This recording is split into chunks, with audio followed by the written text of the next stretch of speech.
श्रीलंका जो है उसने वो सब कुछ देख लिया जो पाकिस्तान देखने वाला था। ये आइडिया इनका सक्सेसफुल हो जाता है, एक ट्रेन रोड्स कनेक्ट करते हैं तो ओवरऑल इकोनॉमिकली भी बहुत ज़्यादा फायदेमंद साबित होगा। अब श्रीलंका के बुरे वक्त में इंडिया ने हेल्प की, $3.8 बिलियन उनको दिए। आज उनकी इकॉनमी जो है दोबारा से स्टेबल हो रही है, तो उनका शुक्रिया पूरी दुनिया देख रही, प्रेज कर रहे हैं उनको। वो ज़रूर शुक्रिया अदा करते हैं, वो जो मुश्किल टाइम में इसने शुक्रिया भी अदा करते हैं और तारीफ भी करते हैं ज़रूर। यही कहूँगा कि नरेंद्र मोदी जी ने अगर ये काम किया तो बहुत अच्छा किया। मैं यही कहूँगा कि ऐसा काम किसी ने भी नहीं किया। और देखा जाए तो इकोनॉमी के लिहाज से अगर देखा जाए एशिया में इंडिया जो है वो पहले नंबर पर जा रहा है। और इंडिया जय हिंद दोस्तों श्रीलंका और भारत के बीच में एक बहुत ही बड़ा इकोनॉमिक डेवलपमेंट होने जा रहा है और इसका ज्यादातर फायदा भारत को ही होगा, चाहे फिर वो भारत की सुरक्षा के हिसाब से हो या फिर भारत की अर्थव्यवस्था के हिसाब से हो। श्रीलंका में चलती तो इससे इंडिया को फायदा होता या फिर इंडिया को फायदा होगा? आई थिंक इंडिया को फायदा होगा इससे। वो ट्रेड करेंगे, सारा सामान वगैरह मंगवाएंगे वहाँ से, तो इंडिया का ये श्रीलंका को तो फायदा होगा ना। हाँ जी, वो भी स्टेबल होने में काफ़ी उनको हेल्पफुल होंगे, लेकिन ये म्यूचुअल अंडरस्टैंडिंग है दोनों की, दोनों को ही फायदा होगा। दोनों को फायदा होगा ना सर। की वक्त की ज़रूरत है श्रीलंका की, और इंडियन जो है ना वो बीइंग ए नेबर में भी हेल्पफुल है उनके लिए। बिल्कुल सही सर। हम देखते हैं कि श्रीलंका जब बैंक करप्ट होने से पहले भी बहुत सारे बिलियन ऑफ डॉलर्स इंडिया ने दिए, बहुत सारी मेडिसिन फ्री ऑफ कॉस्ट दी और बहुत सारे ऑयल एज अ नेबर होने की हैसियत से बहुत ज़्यादा मदद की। सर हमने अब मदद नहीं कर सके, क्या वजूहत है? एक्चुअली बात यह है कि हम खुद ही स्टेबल नहीं हैं, तो हमने क्या मदद करनी है। स्टेबिलिटी हो, मुल्क में हालात बेहतर हों तो फिर ही कोई किसी को कुछ।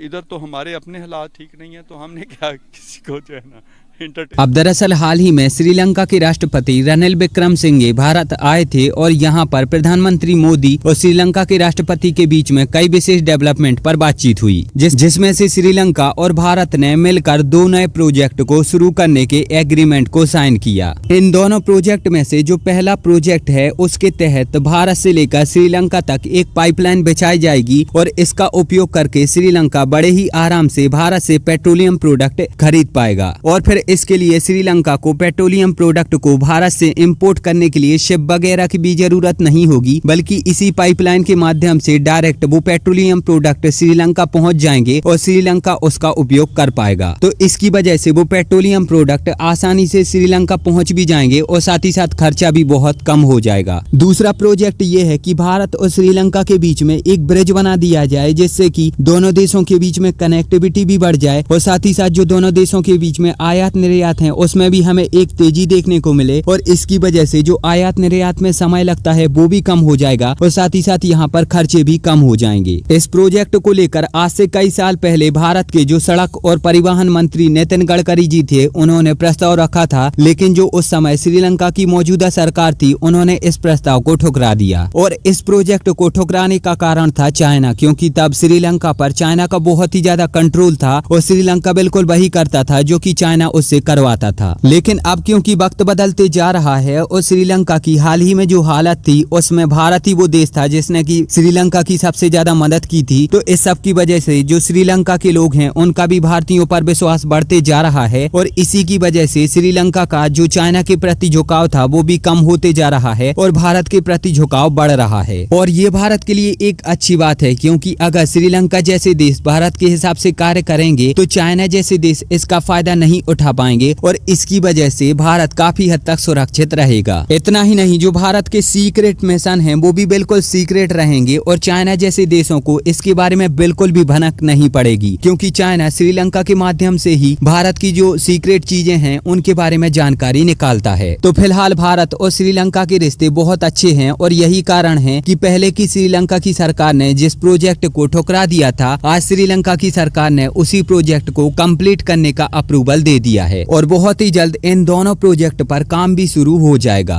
भारत की सुरक्षा के साथ साथ इन दोनों प्रोजेक्टों का भारत की अर्थव्यवस्था को भी बहुत ज्यादा फायदा होगा, क्योंकि इन दोनों प्रोजेक्टों के कंप्लीट हो जाने के बाद भारत ही बड़ी मात्रा में श्रीलंका को निर्यात करेगा और फायदा कमाएगा। ज्यादा दोस्त बनता है। हाँ, ये अब श्रीलंका के बुरे वक्त में इंडिया ने हेल्प की, $3.8 बिलियन उनको दिए। आज उनकी इकॉनमी जो है दोबारा से स्टेबल हो रही है, तो वो उनका शुक्रिया पूरी दुनिया देख रही, प्रेज कर रहे हैं उनको। वो ज़रूर शुक्रिया अदा करते हैं, वो जो मुश्किल टाइम में इसने शुक्रिया भी अदा करते हैं और तारीफ भी करते हैं ज़रूर।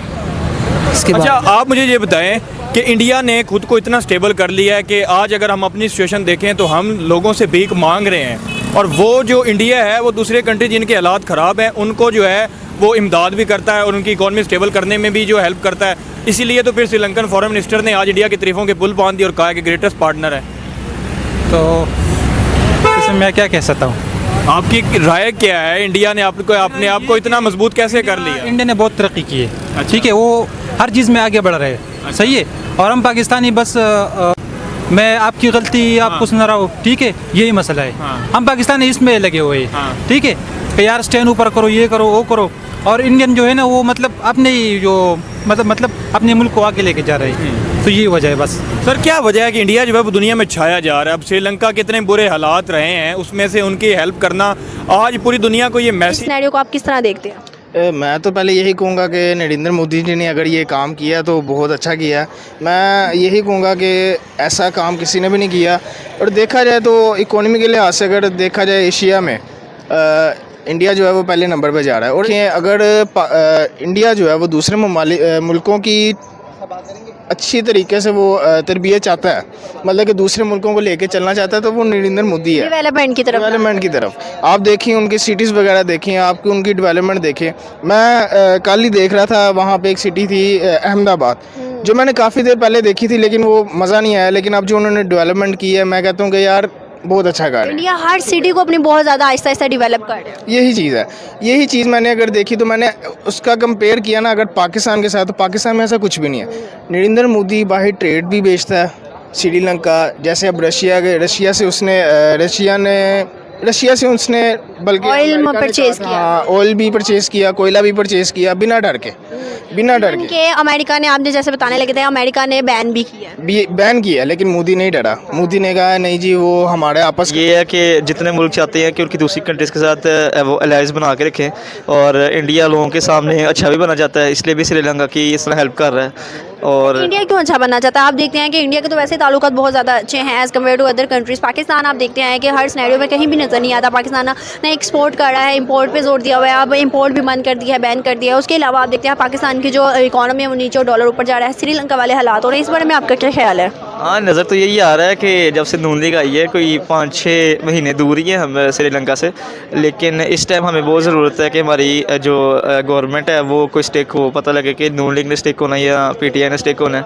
हालांकि भारत और श्रीलंका के बीच जो इन दोनों प्रोजेक्टों पर कार्य शुरू होने वाला है, इस पर आपकी क्या प्रतिक्रिया है, आप वो हमें नीचे कमेंट में जरूर बताओ। और अगर आपको ये वीडियो अच्छी लगी है तो प्लीज इस चैनल को सब्सक्राइब करके बेल आइकन जरूर दबाओ। मिलेंगे एक नई वीडियो में, तब तक के लिए जय हिंद, वंदे मातरम।